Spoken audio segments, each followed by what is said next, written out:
Good morning, ma'am. This is Group 7. I am Jocelyn Mijos. I am John Maxine Lipat. I am Lowell Kilario. I am Jasmine Bernardo. And I am Merlin Romogalves. And this is our report.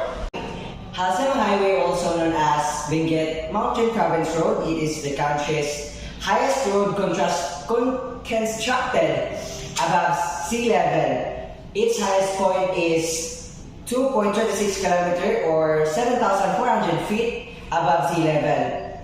It is situated in the municipality of Atok, Benguet. Initially built as a foot trail in the 1920s, Halsema Highway is now a major highway in northern Luzon.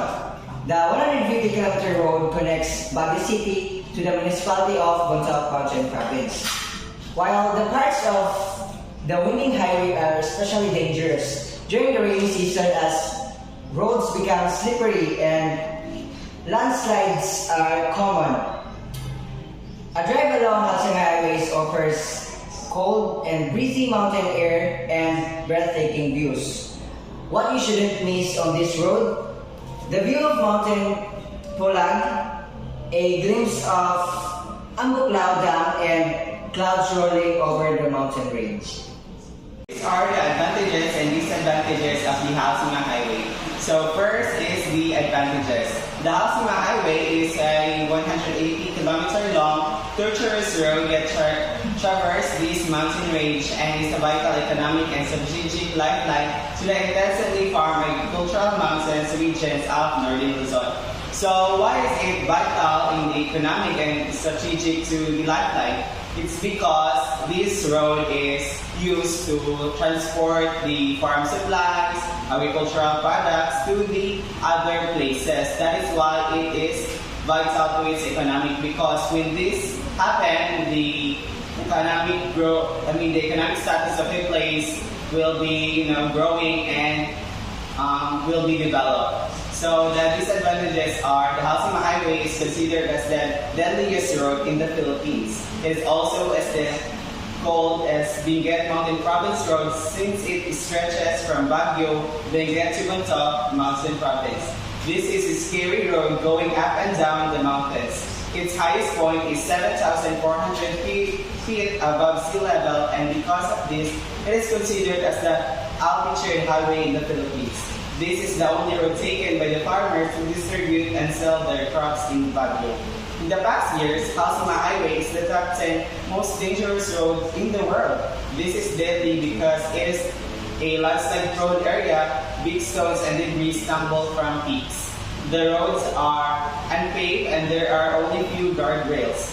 What could make this worse?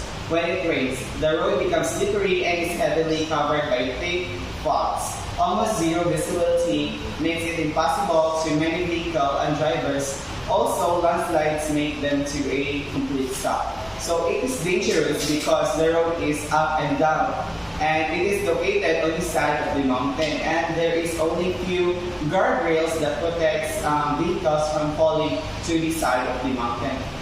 And it is also dangerous when it rains, because the road will be slippery and the rocks formation to the mountain will be cause landslide and making vehicle to completely stop.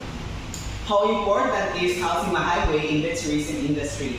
So Halsema Highway has been a crucial part of Cordilleras history of transportation. It's the only existing link between Baguio and Cordillera's most remote areas. It is the only route that vegetable farmers take to distribute vegetables in Baguio's market. Tourists can get a view of terraces of vegetable plantations that rival of the famous Banawi rice terraces to the glorious mountains of the Cordillera. So this road, it is efficient in delivering farm resources and harvested crops as fast as possible. This connects agricultural and even fishers areas to markets, allowing producers to transport their goods to traders and consumers with relative ease. This road helped the farmers and fisher folks to gain better prices and broader reach for their products. Pleasant morning, Ma'am Gisela. So in the question number 2, we were asked to research among the public to find out the experiences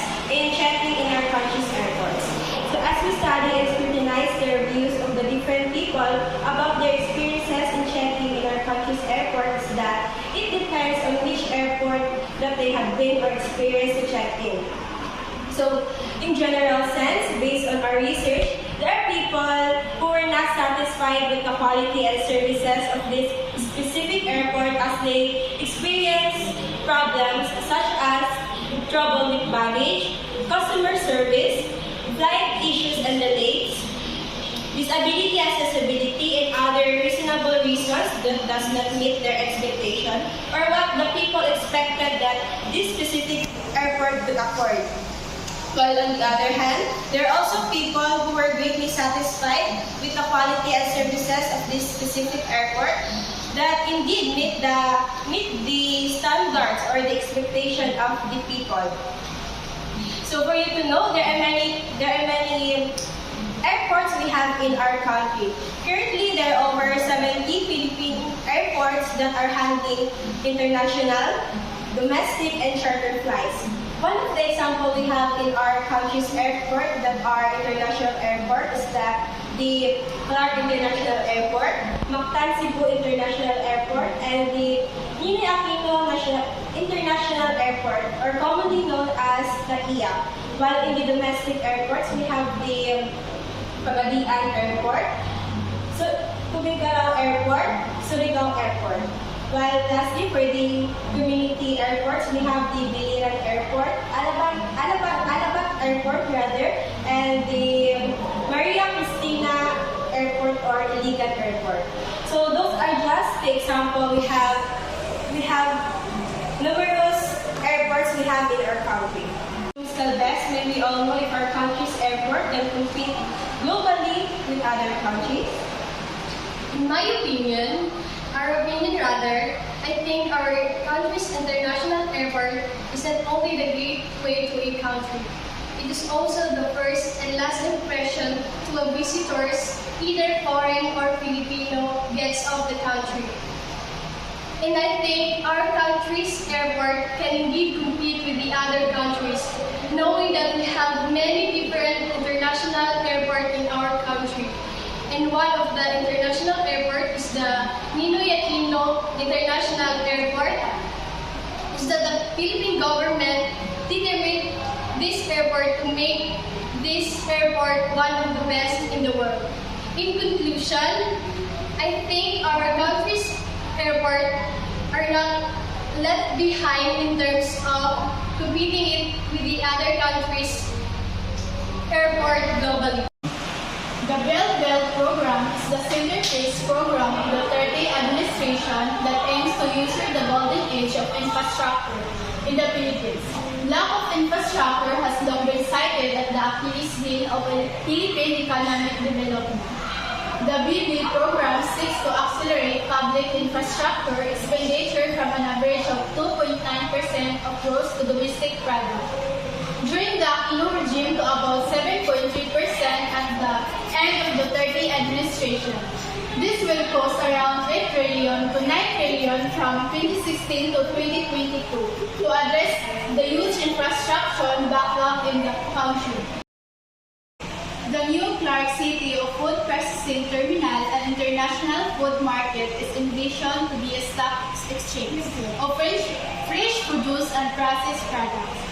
The project aims to attract investors from private sector, local government units and other associations and cooperatives to invest in managing storage and other infrastructure and facilities for processing, handling, distribution of agricultural products, utilizing integrated research, development, and technology to be set up in New Clark City, agro-industrial zone.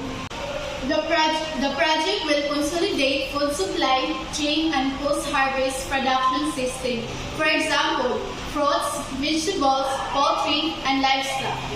For Northern and Central Luzon, Metro Manila, and even foreign countries for a night market. The presence of a food terminal with supply chain and post-harvest services will reinvigorate the country's agricultural industry, minimizing and preventing the spoilage of agricultural products by introducing relevant technologies and integrated post-harvest system and facilities. Clark International Airport. The project aims to construct a new passenger terminal building to accommodate 8 million passengers per annum, as well as the construction and installation for all required association facilities, both landslide and airside, to support the operations of the Clark International Airport. On January 22, 2021, the new 116,000 square meter terminal was handed to the Philippine government. It was completed in under 2 years, and the operation and maintenance contract was awarded to Luzon International Premier Airport Development Corporation to fit out to opening and full operation within the year. Subic-Clark Railway. The Subic-Clark Railway project is a component of the PNR Luzon System Development Framework, providing initial freight service between the Subic Bay Freeport Zone and Clark Freeport and Special Economic Zone, linking Subic Port with Clark International Airport and other major economic hubs in Central Luzon, especially New Clark City, and forming an integrated logistic hub for the development of Central Luzon as new growth center of Viconzet, Metro Manila. So that would be the end of our report.